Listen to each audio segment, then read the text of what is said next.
Andres, puhka ka nüüd natuke. Ma olen kuulnud, et sa oled Eesti üks aktiivsemalt raha kaasav startupper.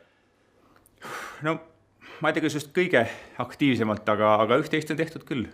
Eelmisel aastal ma kaasasin investoritelt üle €1 000 000 ja veel ma kaasasin investoritelt 2 kohtuasja. Oot, mis kohtuasjadega tegu? Tead küll.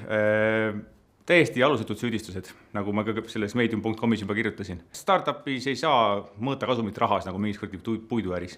Oota, aga kuidas selle kasumiga on, et kas on kasumit ka?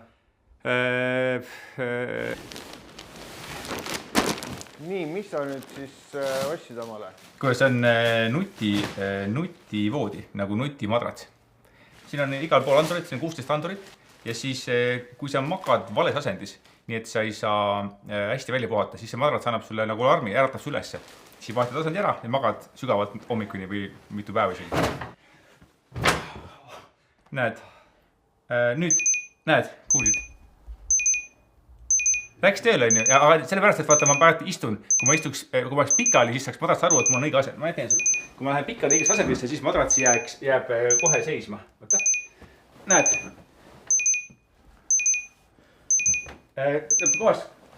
Juba peaks olla seisma jääma, aga miski pärast, ta ei jäänud seisma. Aga kõlili peaks magama, siis on ju. Kui on alarm praegu, aga ma arvan, et lihtsalt siin on see peab kohe minema nüüd kinni, aga nüüd ta peaks. Kus see manual on?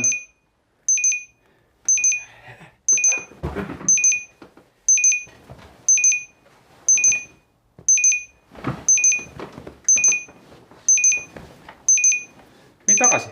See lihtsalt on praak. See tegelikult peaks töötama. Millega siis praegu tegeled? Mis see startupperi töö on? No praegu me teeme pivotit, et me muudame kõiki asju, et saada paremini äri käima. Sul on palju raamatuid siin ümberringi, et... No lugema peab, sa mõtlesid, et igal edukal startupi juhil on kodus mingid raamatud ikkagi olemas. See on ikkagi selline... kõigil on. Kui paljusid sa neist lugenud oled? No veel ei ole jõudnud, aga ütlen, et on olemas ja käeulatuses. Iga hetk võin hakata lugema. Kuidas käivad teised majaelanikud kaasas praeguse digikultuuriga?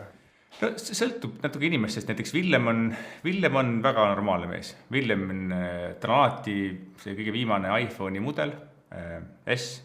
No, see on see väiksema ekraaniga. Villem, kuule. Villem. Kas sa ei tahaks seda madratsit endale? See on nutimadrats, väga hea. Kristjaniga tundub teil olevat täiesti omaette suhe. Et kuidas temaga lood on? No Kristjan, ma ütlen lihtsalt ühe fakti, on ju. Tal on fossiilkütuseid neelav veoauto, mis võtab 25 liitrit sajale. Ja sellest ma võib-olla veel saan aru, aga sellest, kuidas täiskasvanud mees kasutab hot.ee meili aadressi, sellest ma ei saa aru.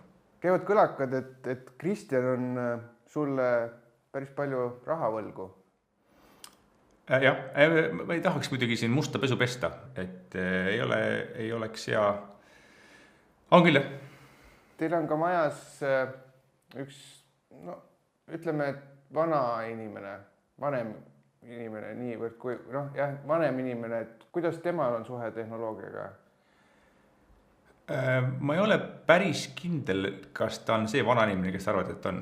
Et ma küsigi talt endalt seda, aga küsigi talt passi näha.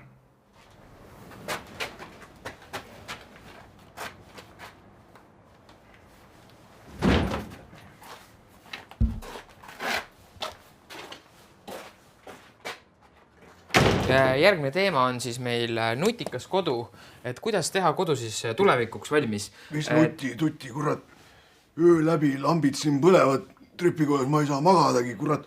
Mõtlen, et palju pinsist läheb kõik selle lampide peale, mis siin on meil omal ajal. Polnud mingit valgustust, olime pärast sõda, olime metsas, redutasime seal. Polnud valgust midagi, läksid häda tegema, ei näinud tilligi, kurat, ei leidnud üles. Sõbra tilliga polnud ka häda midagi. see selleks, aga lahendus on küll olemas. Äkki paneks siis siia majja need nutipirnid lõpuks trepikotta. Et siis saab ju ühendada üle Wi-Fi äpiga ära need valgustuse. Sama kuradi Wi-Fi ja kuradi äpi juttu ka kogu aeg. Noh, tegelikult kuidas üldse nagu kuradi, kuidas äri tehakse? Tule näost näkku, on ju. Jah, saad kuradi partneriga, saad kokku, on ju. Jood täis, on ju. Lähed sauna, jah. Hommikul ärkad, diil tehtud. See mul on hea meel teada, et kuidas äri teed, aga lahendame siin probleemi. See on meie lemmikvanamees, eks ole, Kaarel. Tal on mure. Ta on üks suur probleem, jaa. Ma ise mingi kurat pean tanki öösel. Ei, rahu. Ühesõnaga, teil on raske, eks ole. Te peab aru saada, et koridoris, kas tuli põleb või mitte, peab ärkama üles ja minema ukse juurde koogutama. Oleks meil see nutipirnid olemas, siis väga lihtne. Kui tahad teada, kas tuled põlevad, lihtsalt ärkad ülesse, lähed arvuti juurde, arvuti käima, paned siis uue brauseri akna, lähed wifi.ee, logid sisse mobiili-ideega, valid Harjumaa, valid Tallinna, autentisatsiooni ära, valid sealt meie paraadna selle nagu tuled ja siis kohe näedki, et kas tuleb põlevad või mitte. Kõigil on lihtsam. Eriti Villemil ka. Miks just mulle? Vaata, kui majas meil on nii kõrgel need lülitid. Standard kõrgus. Saad arvu, see on mõttetu raha raiskama minu jaoks või meie kõigi jaoks. See on parem likvideerima madratsat minema. Asi pole madrats. Ja me ju võiks teha musuga mingi kolläbi, et kui me leiame mingi nutipirnide tootja, saame neilt veits tasuta manti, teeme mingi fotosessiooni, musu on pool äkki alasti kuskil voodi peal, hoiab neid pirne käes, tõmbaks tähelepanu nutipirnid, teeme väikse loosimise, et kui sa tahad neid nutipirne endale võita, me saame diili kõrvalt endale siis ühistu nimele veits neid nutipirne ja siis kui tahad võita, siis täägi oma sõber lihtsalt ja siis nende ma tääkisin ka oma sõpra kunagi. Ma pole seda kellelegi rääkinud, aastaid olen saladus hoidnud. Tääkisin sõpra, ta läks venelaste poolele üle. Ma ei andestanud seda talle, ma ei andestanud. Võtsin täägi ja lõin teda otse rindu. 12 korda. Pole kellelegi rääkinud. Tääkisin sõpra. Pärast pidin teda tuvastama ka. Keegi ei tea seda. Jah, et aitäh Kaarel jagamast, et aga tagasi siis nutipirni teemade juurde, aga ma arvan, et meil on lahendus olemas, et me peaksime panema hääletusele, kes poolt? Mõttetu raha raiskama. Mingi palusid pohhui. Et tuli siis üks hääl, et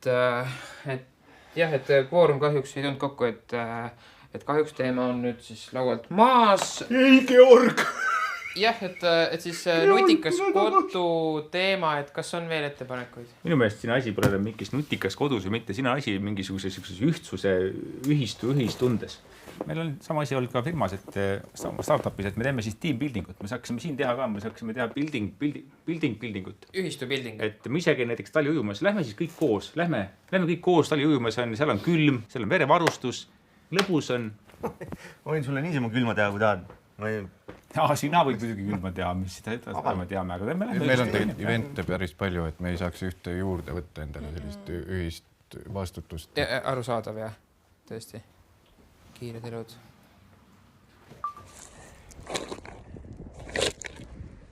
Milline näeb välja üks õige startupperi hommik?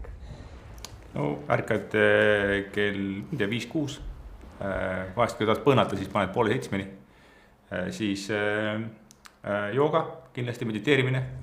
Kindlad panna siis on, nagu tead, saab pool olla vees. Keskkond on minu jaoks super tähtis, et see elustiil tegelikult peab muutuma kõigil. Muidu ma käisin puhkamas iga kevad iga talv käisin puhkamas 2 nädalat. Hakkad mõtlema, et seal on see lennud, on hotelli konditsioneer, on jetisõit, kõik see nagu lisab CO2. Ja siis ma mõtlesin, et enam aitab, enam ei ole seda 2 nädalast puhkamist. Eelmine aasta käisin 12 päeva. Mul on öeldud, et ma olen liiga hea inimene nagu. Et kui olid see jõuluajal, siis ma peaaegu annetasin nii sünnitushaiglale kui ka siis varjupaigale. Aga tegelikult teeks mul see varjupaik meelest ära, alles pärast jõule tuli meelde uuesti.